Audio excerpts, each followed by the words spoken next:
It's only entertainment. Welcome back to the Talking Hedge. I'm Josh Kincaid, capital markets analyst and host of your Cannabis Business Podcast. We are here live at MJ BizCon in sunny Las Vegas, 2 floors at the Las Vegas Convention Center. I'm here with Tim Coffey of OMI Industries. Tim, thanks for being on the Talking Hedge. Yeah, thanks for having me. Appreciate it. What is OMI Industries? What do you do?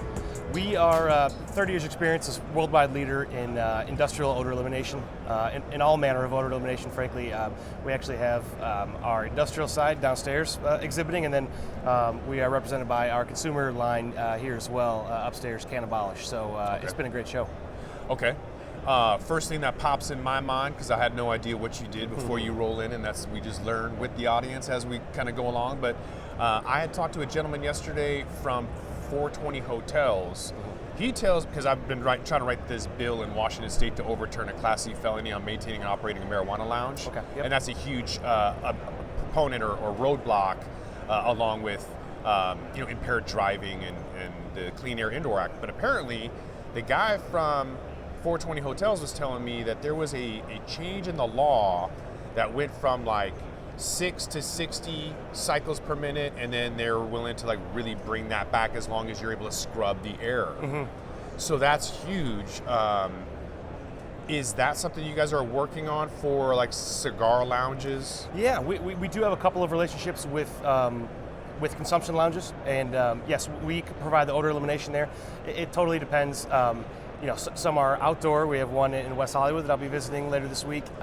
It kind of depends on where it is, versus the neighbors and how nosy the neighbors can be. But absolutely, all manner of consumption lounges, cigar, cannabis. We're on the grow side as well, with indoor grows especially, just the way that it emits odor. And the neighbors, of course, they don't like that smell typically, to be in their backyard smelling that. And then there's also the commercial side, so hotels actually, rental cars, and then consumer for everyday smokers at home. Whether some people like the smell of it, frankly, but typically My wife people hates are. it. Yeah, see, it can go either way, but typically people are considerate of others, and they understand that not everyone likes it. So odor is just kind of inherently a part of the cannabis business, and so it's been really interesting getting started the way we have. There's an area in eastern Washington that's the second largest wine manufacturing area outside of Sonoma Valley, and Red Mountain is really famous for their terroir and mineral content and the wine that gets produced out of that region. Mm-hmm. And they're very, very selective or territorial on their property, and cannabis is moving in. It's Lake Chelan is a huge resort destination. All the golfing and cannabis is picking up, and they're afraid. So there's this NIMBY thing, not in my backyard, where, oh, you're a grower, well, it must be the smell I hate. Right. So this is do you have a solution for outdoor growers who are trying to just stay open and not have regulation shut them down? Yeah, outdoor grows are a little trickier because frankly, usually their odor issues are less, just because it's the open air. And then different climates can make it a little easier to deal with. No, they'll deal with cows all day long in the same area, but as soon as it comes to cannabis, like whatever excuse they can get. Right, and there's people not really operating in good faith on that, and they know that they simply don't want it near them. No, but absolutely, I mean, every area is different. There are some, look, we work with wastewater treatment plants. We have for 30 years where, no one does it quite like us, but there are some that if you're rural enough, and the climate, the temperature's a little lower, then they're not worrying about it the same way, and it's happened a lot with cannabis as well. It just depends on the way it's zoned, and is it residential behind there, is it commercial, and frankly, there's just some neighbors who put up more of a stink, pardon the pun, than others. So it's very interesting, and it varies greatly. No, that's good news. Are you working with? You said you're probably going to work with Lowe's or somebody in West Hollywood. Yeah. Are you looking at also working with some of the folks in these 10 to 12 states that are working on consumption lounges? Because I'd like to work with you because it's a huge roadblock. So definitely going to get your info. Yeah. But is this something that you guys are looking at on the regulatory side as well in order to kind of be at that forefront for the requirements? Absolutely, and I think with the grows, that's part of the process now.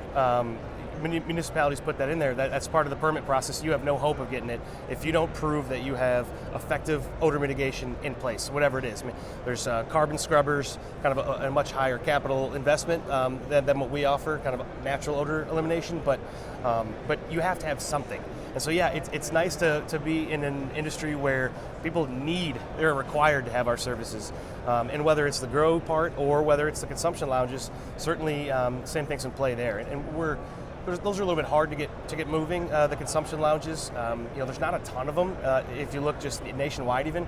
But that's something we're really excited as that does ramp up. That we're going to be kind of the go-to guys on that, hopefully. Mm-hmm. Interesting. Okay. What are some of the initial roadblocks that you foresee in the industry? People that need something, or there's certain issues that you foresee. We've got a couple of states that just came on board. They're not going to know really what to do.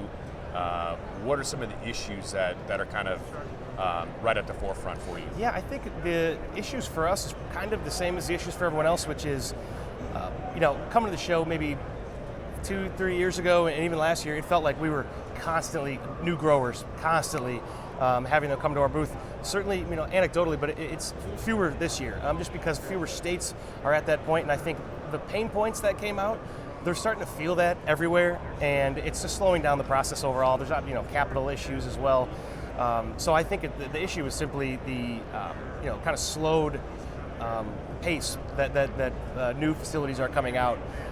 And the company's just experiencing some of the pain points of scaling when it was kind of a gold rush to start.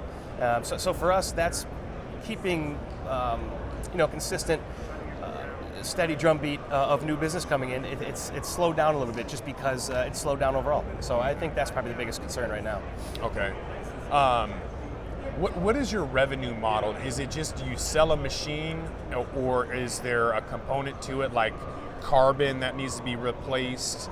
What's all involved? Yeah, for us, we sort of call it the juice. That's our chemistry, our plant-based. So it's simply plant oils and water essentially. So it's completely it's all natural plant-based product. So that's kind of the juice. That's what we use to kind of either like atomize into the air or vaporization systems. So the part of it is just the product itself, and the other part is the putting up the system and the equipment. So two parts of it there.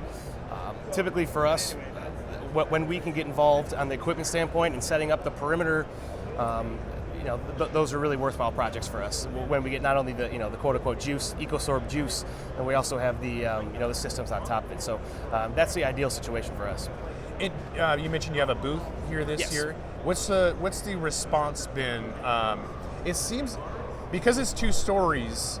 And it's everything's clumped together, whereas before the person on the right or left is just random booths, whereas now they've organized it so everyone in the same category, all the machines, all the SOPs, all the HR companies, they're all in this. It's a little awkward, I guess, to hear your competitors, talking right or whatever. To, So it seems sparse. I don't know, people are just going to where they want to go. So it's a little different this year. What's been your response to your machines and this year's expo? Yeah, I think it seems like the traffic just works a little differently being in a different hall this year. And like you said, the way it's set up, it is interesting. We are like right next to a couple competitors on the consumer side up here. But frankly, we find it interesting, and I think the traffic has been pretty good, but again, it's just been different. So we typically used to have one booth for both of our industrial side and consumer kind of together, split in half. This year they had us split them in 2. We're downstairs for industrial, we're upstairs for consumer. It's been a good show so far. It's I think, it's just since it's on 2 levels, I would say the overall traffic seems a bit down, but I think the traffic that seems down is more so the folks that are just coming to the show, try out some samples, walk the show, learn about some different brands, kind of for the recreational purpose. But I think from the retailer side, the grower side, it's still been pretty strong. So it still worked out this year with the different format. But there's also a lot of people speaking, which is down a little bit. Right. Yes. So when those sessions come out, that whole wave of people just come in and just fill up all of this. So the lull is probably because there's a really good session, and then they come and just overtake. Yeah, it's been waves for sure. But we've had pretty consistent, steady traffic, so we're really pleased with this. The last couple of years we have been too, but this year's been strong. Have you been coming for a while? What's the difference if you have been more than 1 year? I've been coming every year since 2016 when it was at the Rio. Lots of changes, 10,000 people to 35,000 people, 1,000 booths to 1,200 booths, and it just keeps getting bigger. What's your experience been, and what's going to be your goal or takeaway? Yeah, I think this is our third year, and I think 4 years ago we came, checked out the show, kind of walked the show, and we said, yeah, the energy's great here, the crowd's great, really like legitimate business opportunities here for both of our lines. So we've been here, this is our third year.